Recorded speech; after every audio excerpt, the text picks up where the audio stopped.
To deem or not to deem? That is a question. As I keep on receiving this question all the time, I thought today we will go over different asset types and explain what assets are subject to deeming by Centrelink for the purpose of assessment of your age pension eligibility and how Centrelink deals with assets that are not deemed. It is crucial for you to understand the different treatment and assessment by Centrelink so you can prepare yourself in a best possible way with the most appropriate assets.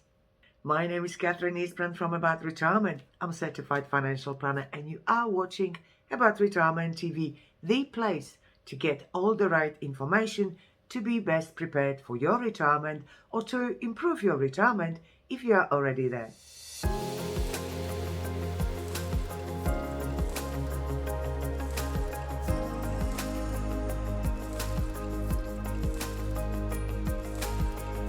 Based on many questions that I receive, I see this as a major issue for many. Which assets are subject to deeming and which are not? And if some assets are not deemed, how are they assessed? I understand that it can be confusing, so let's go over this information asset by asset to make the understanding and decision so much easier for you.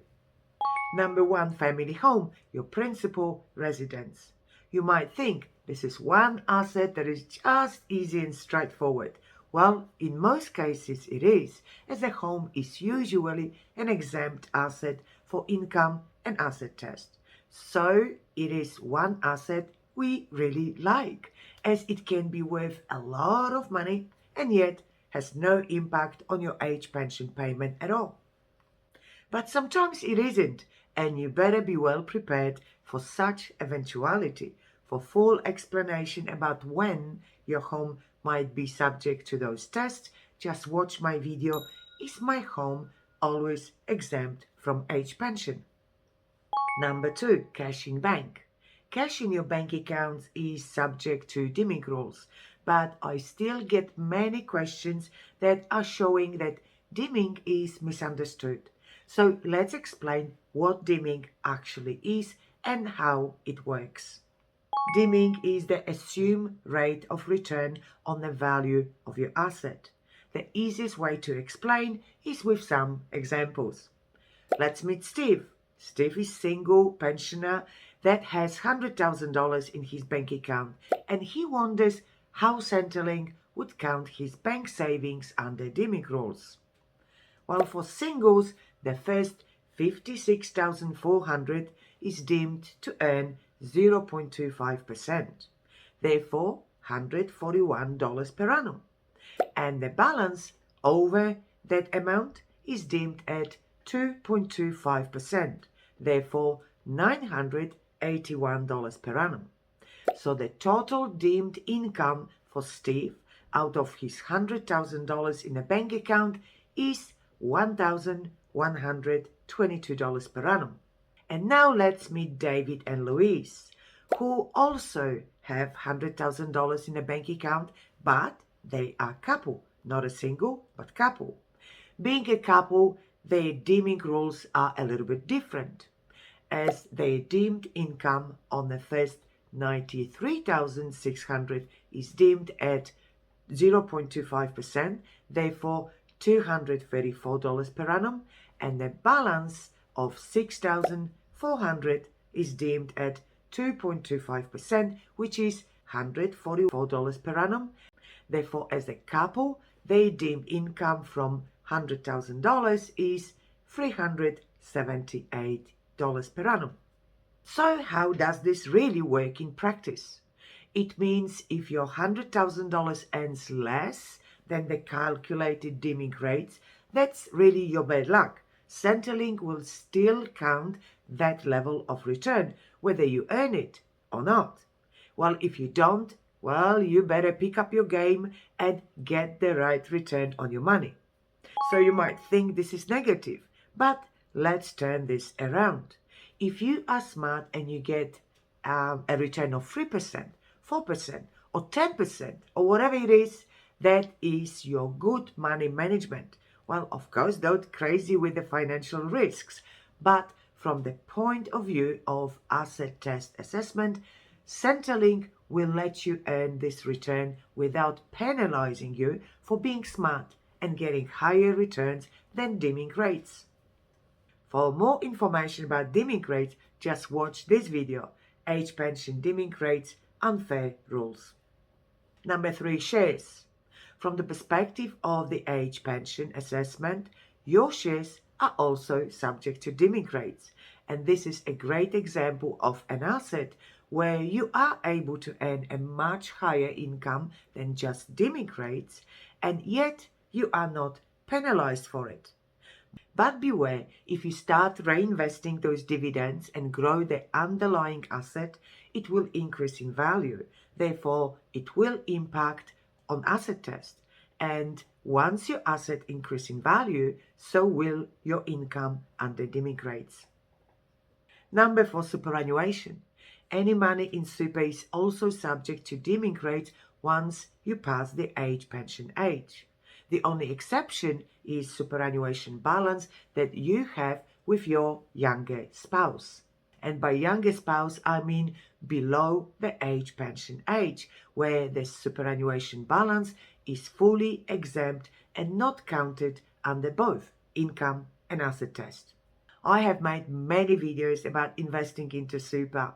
You can learn a great deal about superannuation contributions and various strategies using super. Just check my playlist for the subject of superannuation and retirement investing. Number 5, income streams such as account-based pension. In most cases, account-based pension is also subject to deeming rates, but if you have a pension fund that commenced before 1st January 2015, please hold on to it. Don't move it, don't roll over. Please do not do anything until you receive the full advice. This could be your little jewel that can really assist you with income test in the long run. Both superannuation and account-based pensions under the asset test are counted as full value. Number 6, defined benefit pension. As this type of pension fund does not have the withdrawal value, Centrelink is not including it in asset test. However, it is most certainly included in your income test, and in most cases it is on the basis of dollar per dollar. Hence, if you are receiving $50,000 in income, this is exactly what goes on your income test for the purpose of calculating your age pension entitlement. Number 7, holiday homes. If you own another property and you use it as your family getaway, then the age pension treatment is very easy. Your property is counted under the asset test but not income test. Number 8, investment property. If you own the investment property, in most cases Centrelink will conduct their own property valuation, just like with your holiday home. The full property value is used in the asset test. Under the income test, however, if the property is rented, in most cases 75% of the property rental is calculated as your income under the income test. Your income could be decreased by, for example, your mortgage repayments. For more information about property and its impact on age pension, watch my video, Is Property a Good Investment in Retirement? Number 9, overseas pensions. It really makes no difference which country your overseas pension comes from. UK, Canada or India, your pension from your original country counts and can reduce your age pension. And you don't really have a choice. Centrelink will force you to apply, otherwise they can cancel your Australian age pension eligibility altogether. And in most cases, Centrelink counts your overseas pension dollar per dollar, meaning that if you receive $1,000 of overseas pension, that is exactly what will be counted under the income test. But please remember that overseas pension income will vary from payment to payment due to changes in the currency rate. Number 10, cars and other belongings. Those assets, just like your home contents or your cars or your trailers, are subject to asset test only and not income test, as they are not income producing assets. Number 11, annuities. Those have a very special Centrelink income and asset test treatment depending on the commencement date. So I'm not going over the full list. You really need to speak with the financial planner to understand annuities and how they can help you to improve your age pension. For more details, just watch Annuities and Your Retirement. I think I covered majority of main financial assets and non-financial assets we own that can impact your age pension. If you enjoyed this video, please like it and subscribe to my channel not to miss my next video. If you have a question or a comment, please leave it below my video.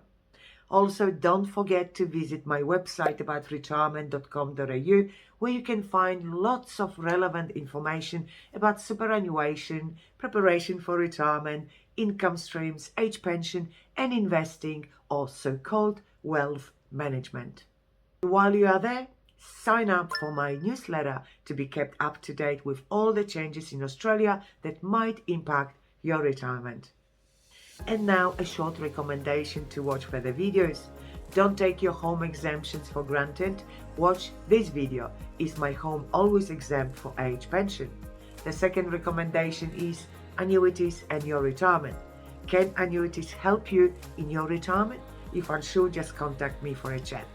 I will talk to you in my next video. Bye for now.